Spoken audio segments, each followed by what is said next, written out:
Bonjour à toi et bienvenue dans ce nouvel épisode. Aujourd'hui, on va parler de la thématique de la semaine qui est: la thérapie ne sert-elle qu'aux symptômes? Ne devrait-elle servir qu'aux symptômes? À la réduction du symptôme, bien évidemment. Donc on va parler d'une idée finalement assez répandue en psychothérapie, en thérapie, et pourtant que je trouve assez réductrice, mais on va parler de tout ça dans la vidéo. C'est l'idée que notre métier consisterait à aider les patients, bien évidemment, mais quelque part uniquement à faire disparaître des symptômes, des problématiques, etc. Point barre. Alors oui, c'est souvent ce qui amène un patient à consulter, mais est-ce que c'est vraiment ça le cœur du travail thérapeutique? Ou est-ce qu'en faisant ça, en se focalisant sur le symptôme, le problème initial, en général c'est le motif de consultation, est-ce qu'en faisant ça, on pose juste un pansement? Est-ce qu'on coche des cases? Est-ce qu'on fait baisser des scores? Mais sommes-nous sûrs qu'il s'agisse bien des bonnes cases qu'on coche, si on les coche? Et finalement, est-ce que c'est le but aussi d'une thérapie, de uniquement faire taire des symptômes? Tu t'en doutes? Je pense que non. Sinon, il n'y aurait pas de vidéo sur ce sujet-là cette semaine et je vais t'expliquer pourquoi dans la vidéo. Mais je fais une petite parenthèse. Si tu aimes ce genre de contenu, pense à t'abonner à la chaîne YouTube, à noter le podcast, à t'abonner aussi au podcast si tu m'écoutes en audio, à mettre un like, un commentaire aussi, puisque j'aime beaucoup les échanges qui peuvent être générés à travers ces contenus, à le partager à un ou une collègue ou à quelqu'un qui pourrait être intéressé par le sujet. Ça m'aide énormément à faire connaître mon travail, donc je te remercie d'avance de faire ça. Et tu peux aussi retrouver, si tu en as envie, toutes les formations pour les professionnels de la santé mentale qui sont déjà disponibles sur le site internet l'espacedelettre.com. Et tu peux aussi découvrir la solution pour te former en exhaustivité et être supervisé si tu le désires, et tout ça à petit prix. Direction le membership que j'ai appelé VI Pro, qui est actuellement à 60 € par mois. Je t'expliquerai peut-être un peu plus en fin de vidéo, mais sinon tu peux évidemment aller voir sur le site le détail de toute cette histoire. Mais revenons à nos moutons. Quand un patient prend rendez-vous, il le fait presque toujours à partir d'un symptôme ou d'un problème, quelque chose qui le gêne, qui résiste à son envie de changement, qui prend trop de place parfois, ou qui prend pas assez de place, selon la demande et selon la situation. Mais ce symptôme, ce problème, c'est rarement la racine du problème. C'est plutôt un signal, une conséquence, quelque chose qui s'est généré à partir de là ou des racines, parce qu'il n'y en a pas forcément qu'une seule. Moi, j'aime bien le voir plutôt comme une alarme, parfois même comme un espèce de masque, une espèce d'écran de fumée qui empêcherait justement d'aller voir un petit peu plus profondément dans des couches un petit peu plus ancrées, un petit peu plus inconscientes parfois, mais pas toujours. Et le danger, à mon sens, de rester trop focalisé sur le symptôme, le problème, etc., c'est de vouloir potentiellement trop vite le faire taire sans avoir pris le temps de l'écouter, mais vraiment l'écouter. Pas l'écouter juste, on raconte, on décrit comment il est, et du coup on écoute. Pour donner un exemple, peut-être que ce sera plus concret.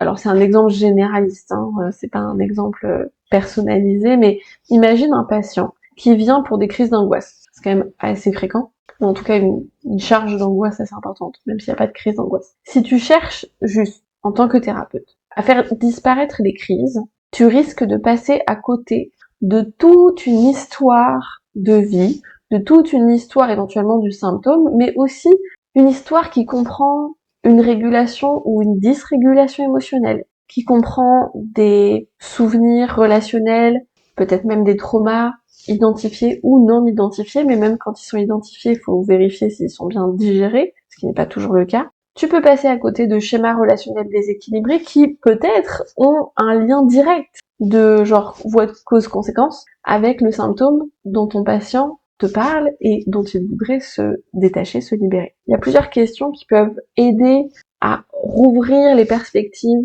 de travail autour de ce symptôme ou des symptômes. Déjà, on peut se demander qu'est-ce qui raconte ce symptôme, qu'est-ce que ce problème raconte, qu'est-ce qu'il dit du patient, de son histoire, de sa personnalité, de ses besoins profonds, peut-être même de ses aspirations. Mais on va aller plus loin aussi dans la vidéo pour savoir comment tu peux vraiment travailler le symptôme et ne pas vous enfermer tous les deux, donc toi thérapeute et patient, dans cette focalisation du traitement du symptôme. Donc reste un petit peu plus longtemps pour avoir aussi d'autres tips pour travailler ça avec ton patient. Je précise bien évidemment que quand je parle de tips, c'est des choses qu'il va falloir adapter à chacun de tes patients, parce que deux patients ne se ressemblent pas, et un tips va pouvoir fonctionner avec l'un et va pas pouvoir forcément fonctionner avec l'autre. En se focalisant uniquement sur le symptôme, on risque aussi d'enclencher une sorte de thérapie à cases. La thérapie, elle se termine finalement quand toutes les cases sont cochées dans cette logique-là. On définit du coup des objectifs très clairs, mesurables, et on valide ou non l'atteinte de ces objectifs. En général, c'est des choses assez concrètes parce que c'est censé être des objectifs réalisables, réalistes, etc. Mon côté obsessionnel adore l'idée. Je suis la première à faire des tableaux Excel, à avoir tenté de faire des bullet journal avec tout un système de code, de visuels des progrès, des actions à réaliser, etc. Donc, je ne juge pas du tout le fait que cette approche soit attirante, autant pour le patient que pour le thérapeute. Mais, il y a un mais, parce que sinon il n'y aurait pas de vidéo sur le sujet, mais ça retire, selon moi, beaucoup de spontanéité au processus thérapeutique et du coup à la relation, mais là surtout je parle du processus thérapeutique, qui a certes besoin d'être structuré, mais certainement pas rigide. Et quand on met des cases, même si ça a pour vocation de diriger avec une intentionnalité le processus thérapeutique, ça renferme, ça referme quand même ce qui pourrait se passer dans ce processus thérapeutique. C'est un peu comme quand on a envie d'acheter une voiture ou toute autre chose d'une marque particulière ou d'une couleur particulière, et puis on se met à voir plein de voitures de cette marque-là, plein de voitures de cette couleur-là, et on a presque l'impression que genre c'est un signe de l'univers ou je ne sais quoi, ou qu'est-ce qui se passe, tout le monde achète la même voiture, tout le monde a la même couleur de voiture, alors qu'en fait c'est pas qu'il y en a plus qu'avant, mais c'est simplement que notre attention va être bien plus vite captée par ces éléments-là parce que c'est déjà présent dans nos préoccupations, dans nos pensées. Si on fait ça en thérapie, alors c'est important d'avoir des axes thérapeutiques et de savoir un petit peu ce qu'on est en train de faire, donc de fait il y aura un espèce de biais quand même, hein. On est là pour travailler, donc on est censé savoir un peu ce qu'on veut travailler, mais je trouve que le système de cases, d'objectifs clairs, mesurables, etc., comporte trop de risques de se retrouver un peu dans ce même tunnel et de pas regarder que en fait il y a peut-être d'autres marques de voitures qui sont aussi super intéressantes, voire peut-être mieux. Et si je fais le parallèle qui est certes un peu bizarre entre les voitures et les cases à cocher des objectifs mesurables de la thérapie, c'est un petit peu pareil. C'est que si on se fixe sur limite, il y a certaines thérapies qui écrivent les objectifs noir sur blanc, et du coup toutes les séances vont être orientées vers ça. Il y aura plus difficilement, en tout cas, ce n'est quasi impossible, d'opportunités d'aller explorer d'autres choses que ce qui concerne ces objectifs et ces cases. D'ailleurs, l'aspect mesurable, réaliste, etc. des objectifs vient à la base de l'approche scientifique et de la recherche. Et des fois, on oublie ça. Alors, on est dans une ère, on est dans une société aussi qui valorise énormément la science, la recherche, et j'adore également ça, parce que notamment la formation sur la régulation émotionnelle, elle se base sur la théorie des émotions de base de Jack Panksepp, qui est à la base un chercheur, qui a ouvert son prisme de recherche en travaillant avec des cliniciens, notamment des psychothérapeutes, donc c'est aussi ça qui donne une autre dimension à sa théorie par rapport à d'autres recherches qui sont plus dans le milieu recherche, sans forcément qu'il y ait de cliniciens qui interviennent dans la recherche. Mais ça se base quand même sur les neurosciences affectives, hein, toute cette théorie sur les émotions de base et la régulation émotionnelle, et c'est une pépite en vrai. J'explique tout ça dans la formation que je propose, où je transmets cette théorie-là avec l'aspect très théorique, on va dans la neurochimie, etc., et l'aspect application clinique, comment on s'en sert en fait de cette théorie et de cet outil, parce que c'est une théorie dont découle un outil thérapeutique qu'on peut vraiment utiliser au service du patient dans un travail thérapeutique. Donc l'approche scientifique, j'ai rien contre en soi, mais des fois on oublie ce qui appartient à la science, à la recherche, et ce qui appartient à la clinique, à la thérapie, à la psychothérapie. Des objectifs clairs, mesurables, des cases à cocher, ça c'est ce qu'on retrouve dans la logique de recherche, mais un patient en thérapie n'est pas et ne devrait pas être un sujet de recherche. Ou alors il est prévenu avant et ça fait partie d'une cohorte de recherche, et dans ce cas-là, c'est pas les mêmes objectifs et c'est pas la même façon de travailler, et tout est clean si tout le monde est au courant et tout le monde est consentant pour ça. Le problème, c'est que dans des approches, alors souvent on retrouve ça dans les thérapies brèves, dans la thérapie cognitivo-comportementale aussi, il y a beaucoup d'objectifs de ce type-là. Et ça fonctionne avec certains patients, hein, il n'y a aucun souci, il y a des patients qui sont même friands de ça et qui sont plutôt appelés à ça. Donc c'est important qu'il y ait des thérapeutes, enfin je trouve que c'est important qu'il y ait des thérapeutes aussi qui se reconnaissent dans cette obédience-là et qui vont là-dedans, dans cette dynamique-là. Mais il faut pas oublier que certains patients ne pourront pas forcément bénéficier toujours de cette approche orientée, voire focalisée, voire un peu cristallisée parfois sur des objectifs. Et à mon sens, ça peut restreindre quand même beaucoup d'exploration que le patient aurait tendance à juger à côté de son symptôme ou sans rapport avec son symptôme. Si le thérapeute ne porte pas en lui-même déjà cette vision de pour avoir un résultat optimal en thérapie, c'est-à-dire que d'une, ce soit pas que le symptôme qui a disparu, mais la racine du symptôme, ce qui a fait que le symptôme, ce qui a fait que le symptôme a dû exister et s'est constitué, c'est ce truc-là qu'il va falloir aussi aller travailler pour qu'il n'y ait pas d'autres symptômes qui reviennent ou qu'il n'y ait pas d'autres dysrégulations. Mais si le thérapeute ne porte pas ça assez, il va peut-être soit laisser trop de place au patient qui, lui, va faire son job de patient, donc il va rester focus sur son symptôme, c'est pour ça qu'il vient. Donc c'est normal qu'il soit, lui, focalisé dessus. Et le truc, c'est que le patient, il va pouvoir juger que, effectivement, d'autres explorations que le psy pourrait avoir envie de faire en cours de route ne seraient pas adaptées, ne seraient pas pertinentes, ne seraient pas corrélées avec ce pourquoi il vient. Alors qu'en fait, justement, ça a peut-être tout à voir avec ce pourquoi il vient. Mais effectivement, si le thérapeute et le patient se co-configurent quelque part autour du symptôme, et que autour du symptôme, le thérapeute va s'en voir inhibé, il pourra pas aller explorer là où il sent, ou là il est pas sûr peut-être que ça pourrait peut-être être pertinent, mais faut-il encore aller voir pour checker si c'est pertinent ou pas.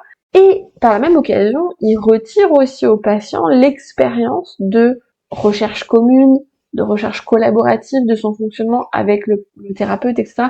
Mais en fait, ça retire tout un tas de choses.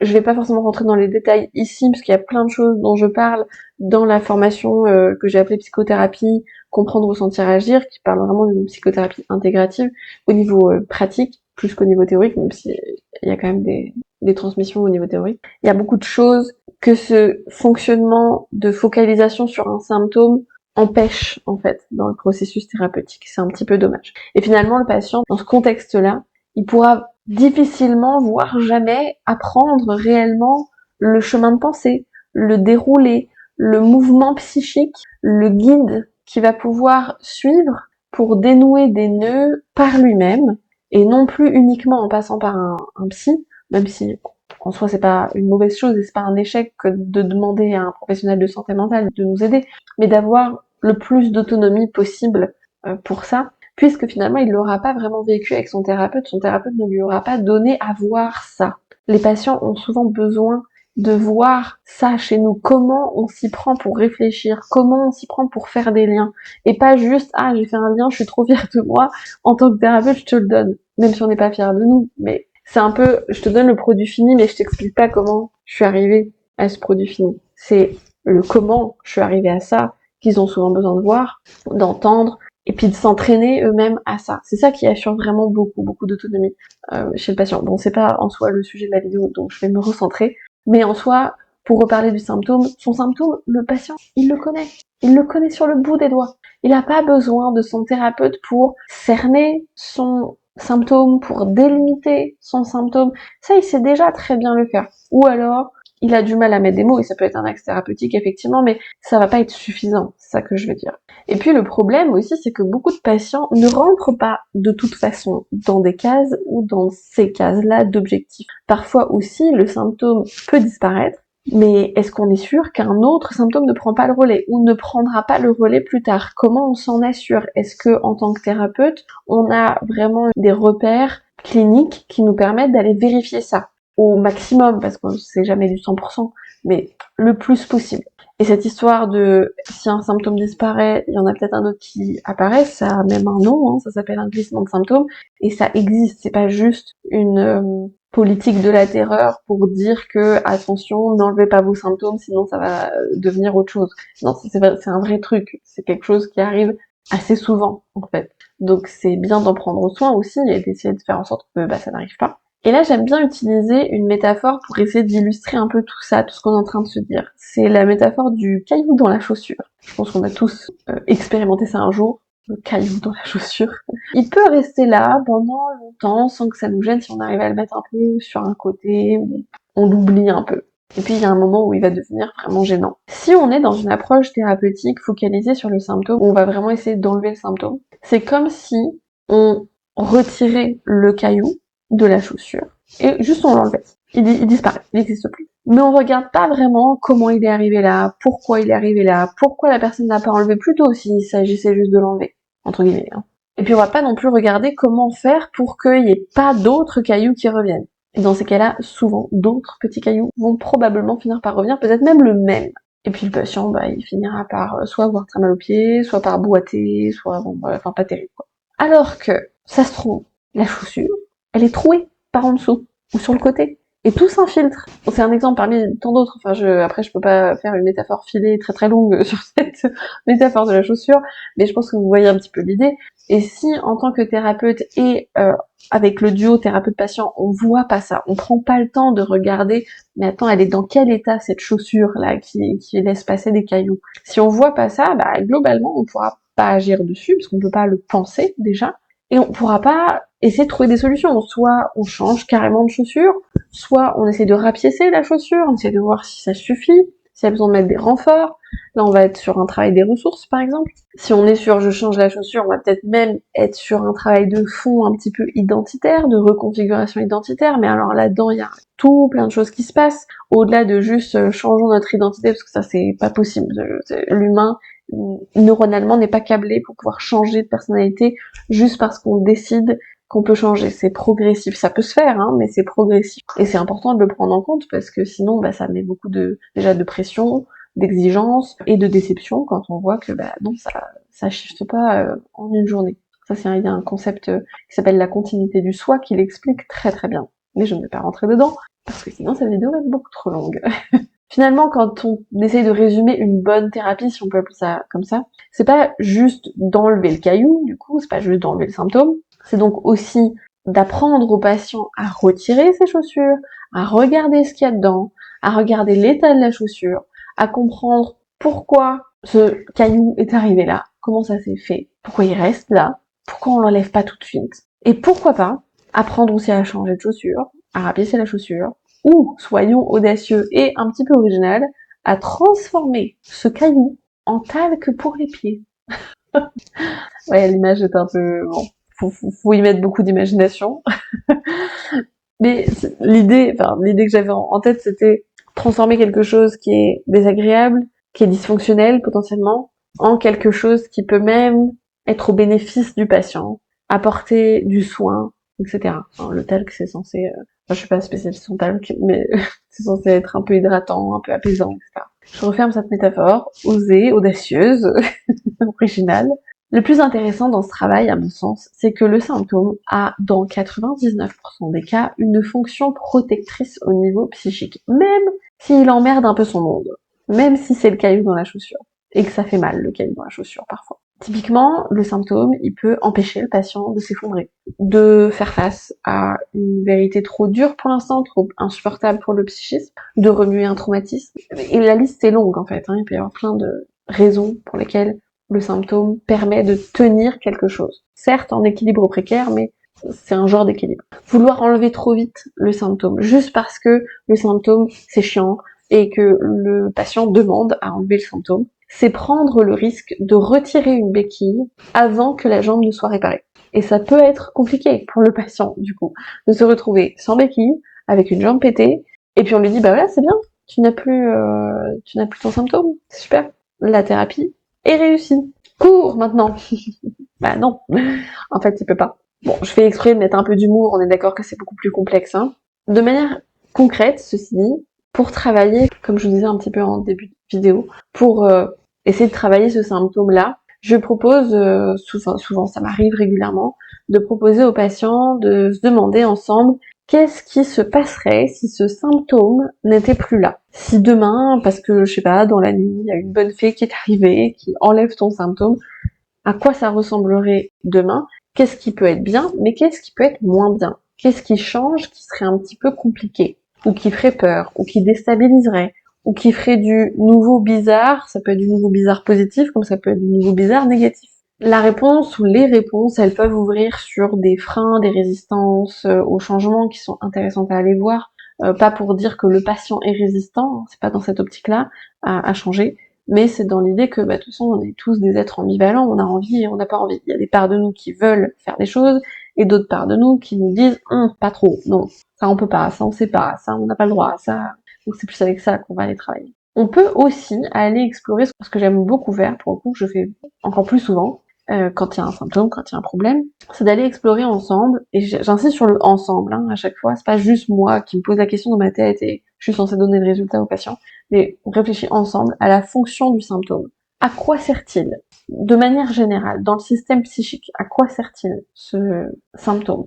Pas dans la vie réelle, concrète du patient, enfin c'est une vraie vie réelle, mais pas dans la vie matérielle, concrète du patient, mais dans la vie psychique. À quoi sert ce symptôme? Quels bénéfices secondaires génère-t-il? Alors dans les bénéfices secondaires, on peut être sur des trucs de vie matérielle, de vie sociale, etc. Mais aussi la vie psychique. N'oublions pas ce pan-là. C'est plus subtil, c'est un petit peu plus complexe et en général il y a plus besoin du thérapeute, notamment de sa compétence réflexive et interactive, parfois affective aussi, parce que c'est quand même un peu le trio gagnant, quoi. Mais il y a souvent besoin du thérapeute pour amener ce pan-là de vie psychique dans les bénéfices secondaires et puis dans toutes les questions qui traitent de ça. Et dernière question qui va aussi dans cette même lignée, et j'ai envie de dire que c'est peut-être la plus importante, c'est pourquoi ce symptôme, pourquoi ce symptôme a-t-il eu besoin d'exister? Ça peut être comment il s'est configuré, qu'est-ce qui s'est passé avant, à quelle réaction ça montre, mais c'est encore plus pertinent d'aller se demander pourquoi il a eu besoin d'exister. Ça revient à quoi ça sert, mais c'est une autre façon d'entrer dans cette exploration et parfois c'est plus facile de rentrer par à quoi ça sert ou pourquoi il a eu besoin d'exister. Quelle est la chaîne d'événements qui fait qu'il a existé et du coup de la chaîne d'événements on peut essayer de comprendre la fonction. Finalement, c'est aussi à nous, en tant que thérapeute, d'utiliser, d'être en conscience de ça et d'utiliser nos compétences thérapeutiques, donc réflexives, interactives, affectives, pour accompagner cette élaboration conjointement avec le patient. Et bien évidemment, c'est aussi, en tant que thérapeute, notre responsabilité de créer un espace suffisamment sûr, chaleureux, sécurisant, bienveillant, tout ce qu'on veut, pour que ces freins puissent être nommés, explorés, travaillés, mais pour que aussi la fonction du symptôme puisse être dite. Parce que la fonction du symptôme, quand on l'a dit, à l'instant où on le dit, on s'est dit, oh, en fait, est-ce que j'ai pas intérêt à le garder, mon symptôme? Mais après, en fait, c'est juste une phase très rapide, parce que on se rend bien compte que, oui, on a intérêt à pas le garder. Mais c'est juste qu'on va devoir s'y prendre autrement pour le faire disparaître que juste en focalisant sur, je dois le faire disparaître. Ça va plutôt être, comment je peux répondre aux besoins sous-jacents aux symptômes autrement pour que le symptôme n'ait juste plus besoin d'exister. Mais ça va pas être une lutte contre le symptôme, ça ne sert à rien, on ne gagnera jamais contre un symptôme. Le symptôme, il est là parce qu'il a besoin d'être là. Donc si on n'arrête pas de lui dire tais-toi, ça va pas fonctionner. Lui il dit non, je peux pas me taire, en fait j'ai un truc à faire là, j'ai une responsabilité. Donc ça va plutôt être, on met en place quelque chose qui pourra remplacer le symptôme mais de manière beaucoup plus équilibrée, beaucoup plus saine, et à la limite si ça se fait pas tout seul, parce que des fois ça se fait tout seul, on ira dialoguer, discuter avec ce symptôme en lui disant bon maintenant regarde ce qu'on a mis en place, ça fonctionne, tu n'as plus besoin, toi symptôme, de prendre en charge tel ou tel besoin psychique parce que c'est déjà pris en charge à côté d'une autre façon. Et regarde, c'est plutôt cool à côté. Vous faites les dialogues du monde intérieur. Bon, c'est peut-être un peu caricatural, mais j'aurais envie de dire qu'une bonne thérapie, c'est du coup celle qui peut ouvrir des portes entre guillemets inattendues, qui sont pas celles que le patient va forcément s'attendre à ouvrir quand il arrive en thérapie à la première séance. C'est une thérapie qui va permettre d'aborder des choses vraiment très diverses, très variées, comme, le rapport à l'argent, au temps, à la sexualité, à la spiritualité, à la maladie, à la finitude, aux questions existentielles. La liste n'est clairement pas exhaustive, ça peut être vraiment à l'infini. Pas en forçant ces sujets-là, pas pour plaquer ou imposer notre vision, nous thérapeutes, aux patients, mais bien pour offrir un espace d'élaboration, parce que l'humain n'est pas qu'une somme de souffrances, de symptômes ou de parts dysfonctionnelles, mais c'est aussi parce que certaines souffrances peuvent prendre racine ou se retrouver intriquées dans ces zones-là que c'est intéressant d'aller les voir. Et finalement, si on n'ose pas y aller dans ces autres sujets, ces autres thématiques, ces autres domaines de vie, parce que c'est pas dans le motif de consultation initiale, parce que le patient, de manière consciente ou inconsciente, il vous fait un petit peu comprendre qu'il faut pas aller au-delà du symptôme, on peut rater l'essentiel et on peut rater même le but de la thérapie. Si le patient, vous avez l'impression que pour lui, c'est juste symptômes, symptômes, symptômes, parce que tout le reste n'est pas possible, déjà, demandez-vous pourquoi. Et demandez-lui aussi pourquoi. Est-ce que c'est dangereux d'aller voir autre chose que le symptôme? Comment il vit le truc? Est-ce qu'il a l'impression de perdre son temps? Pourquoi il a l'impression de perdre son temps? C'est quoi son rapport à lui-même, au fait de parler de lui, au fait de s'exposer peut-être un peu plus, parce que quand on parle d'autre chose que le symptôme, on s'expose aussi d'une autre façon. Et puis ça va être aussi le job du thérapeute de travailler sur, alors on peut le mettre dans le cadre, mais en fait ça dépasse quand même juste la notion de cadre, mais de travailler sur sa compétence interactive notamment pour réussir à expliquer au patient, j'ai envie de dire le processus thérapeutique qui, quand il est bien mené, amène à ce genre d'exploration plus large que juste la problématique de base. Et c'est vraiment, moi je trouve que c'est vraiment au thérapeute de prendre cette responsabilité-là et d'assumer cette responsabilité-là au patient en expliquant pourquoi nous aussi en tant que professionnels, on a besoin d'avoir d'autres infos que juste ce qui concerne le symptôme ou ce qui tourne autour du symptôme mais qui est toujours en lien très très proche, avec une proximité vraiment parfois excessive d'ailleurs. Mais bon, c'est un peu comme si vous alliez voir un cardiologue et que vous refusiez qu'il écoute votre cœur, ou qu'il vous fasse passer un électrocardiogramme ou un autre test, un autre examen médical comme ça pour avoir plus d'infos, parce que vous, ce qui vous importe, c'est vraiment le symptôme, le fait que vous avez l'impression que votre cœur s'emballe et qu'il faut agir tout de suite dessus et que c'est ça faut que ça disparaisse. Concrètement, il y a, je pense, aucun cardiologue au monde, en tout cas je l'espère très très fortement, qu'il n'y ait pas de cardiologue qui vous dise un jour pas de souci, madame, monsieur, allons-y tout go, je vous donne un traitement précis dans un cas de pathologie spécifique qui peut générer des palpitations, et let's go, on voit bien ce que ça donne. Alors c'est peut-être un mauvais exemple parce que la médecine allopathique fonctionne parfois, voire souvent comme ça. On donne un traitement, on voit comment le traitement fonctionne, et après on se dit c'était ça, c'était pas ça. Bon, ça c'est un autre sujet de réflexion sur la médecine et la science médicale, mais vous voyez un peu l'idée, quoi. C'est comme si on empêchait un professionnel de santé, pas de santé mentale, mais de santé, parce que la santé mentale c'est un peu plus invisible, c'est plus difficile, il y a beaucoup plus de préjugés aussi là-dessus, donc je peux comprendre que c'est plus compliqué pour les patients de se positionner, de savoir ce qu'ils peuvent pas faire entre guillemets, ou c'est plus ce qu'ils peuvent attendre en fait du thérapeute, comment ça fonctionne, sachant que il y a beaucoup d'approches différentes aussi en fonction du nombre de thérapeutes, du nombre d'approches, du nombre de théories différentes.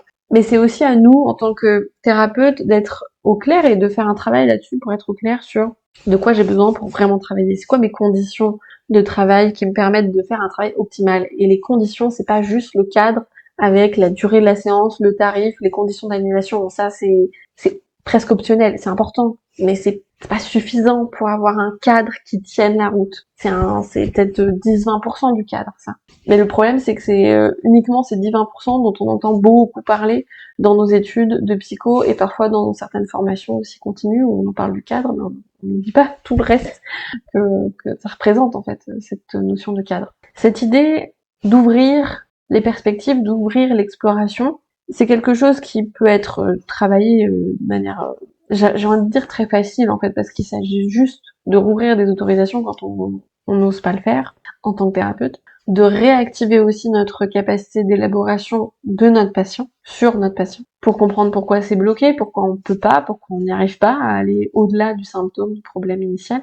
Et j'avoue que l'outil et la théorie des émotions de base dont je vous ai déjà parlé dans cette vidéo de Jack Panksepp, c'est vraiment, je trouve, une théorie et un outil hyper pertinent et puissant, j'ai envie de dire, dans cette vibes-là, parce que, justement, elle permet, cette théorie, à travers le média qui est relié à la théorie, où on peut faire un état des lieux, une espèce de photographie, un instantané, du fonctionnement émotionnel du patient, et en fait, en faisant ça, ça oblige un petit peu le patient et le thérapeute à aller explorer des domaines de vie et du fonctionnement du patient beaucoup plus large que ce que le patient aurait forcément amené naturellement, spontanément, et parfois plus large que ce que le thérapeute s'autorise de manière classique et spontanée à aller explorer et à demander à son patient, mais de manière en même temps assez résumée, et le média crée aussi beaucoup de protection pour le patient. Il s'expose, mais pas trop. Il y a le média qui est entre les deux. Enfin, c'est C'est intéressant. Et ça donne une vraie vue d'ensemble, ça ouvre des champs de discussion qui auraient pris beaucoup de temps, voire qui n'auraient pas pu s'ouvrir sans ça. Et du coup, c'est vrai que c'est très intéressant. Si ça t'intéresse, je ne peux que t'inviter à aller découvrir la page de présentation de la formation que j'ai appelée Les émotions en thérapie, apport et application des neurosciences affectives, parce que c'est le cas, cette théorie des émotions de base se base vraiment sur les neurosciences affectives. Elle est actuellement en pré-vente parce que je suis encore en cours de production de la formation. C'est-à-dire que je suis concrètement, je suis en train d'enregistrer les vidéos, de les monter et de les publier dans la formation. Mais si tu nous rejoins dès maintenant, tu auras accès aux vidéos qui sont déjà publiées dans la formation et tu auras accès à l'intégralité de la formation quand j'aurai fini de mettre toutes les vidéos sans surplus par rapport au prix d'achat que tu auras payé en prévente. Donc là, actuellement, elle est à 300 € en prévente au lieu de 687 €. C'est le prix standard que j'avais prévu de mettre, mais je me rends compte au fur et à mesure qu'il est fort probable que je doive augmenter le prix classique, là, le prix de 687 € que j'avais prévu, parce que je me rends compte qu'elle va être beaucoup plus longue que ce que j'ai estimé à la base. Donc je le ferai plus tard, j'annoncerai tout ça, etc. Mais contacte-moi directement si tu as besoin de plus d'informations sur la formation en tant que telle, sur les modalités, etc. Je te répondrai avec plaisir. J'ai envie de donner un exemple pour illustrer ce que j'essaie de transmettre ici dans cette vidéo à travers ce thème-là aussi de cette semaine, c'est-à-dire rouvrir les autorisations aussi des thérapeutes, de voir plus large, de voir plus grand que le symptôme, même quand ça paraît futile ou superficiel parfois. Il m'est arrivé une fois dans ma carrière de passer une séance entière à parler avec une patiente des studios Harry Potter, des différents studios Harry Potter, des visites qu'on avait pu faire l'une l'autre, etc.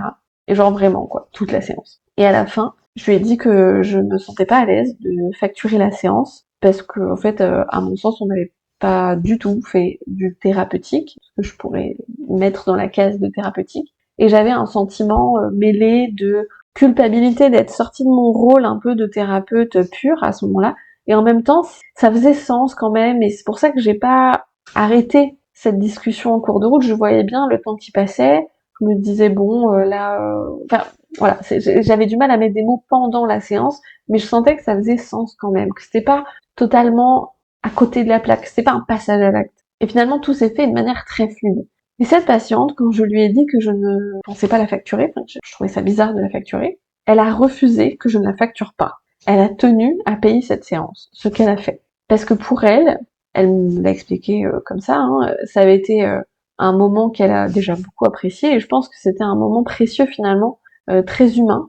Et je pense, alors je le dis avec mes mots, je pense qu'elle se sentait très reconnaissante, je vais dire ça comme ça, vis-à-vis du fait que j'ai accepté de déposer momentanément ma casquette de psy pour parler de manière un petit peu plus mondaine, personnelle, que je partage peut-être un peu plus ma vision des choses, un bout de mon univers à moi, sans que tout ne soit rattaché à sa présence à elle en thérapie. Il y avait une petite parenthèse, une petite bulle comme ça.